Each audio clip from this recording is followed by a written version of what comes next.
নবীজি বলছে যদি কেউ ক্ষমা চাওয়ার পরে কোনো কেউ যদি ক্ষমা না করে সেজন্য আমি নবী সুপারিশ আশা না করে।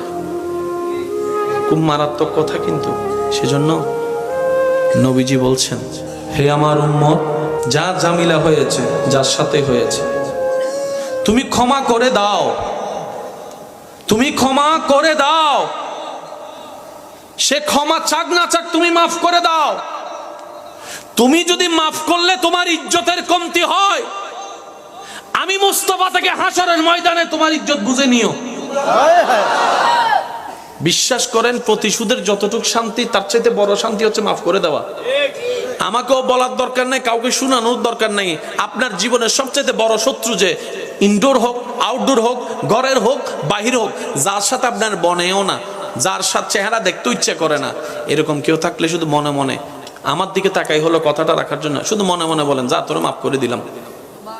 দেখবেন আপনার মনে এটা কেমন যেন একটা শান্তি লাগা শুরু করবে। বিশ্বাস করেন ভাই, রাগ, হিংসা, অহংকার এগুলো শয়তানের জিনিস।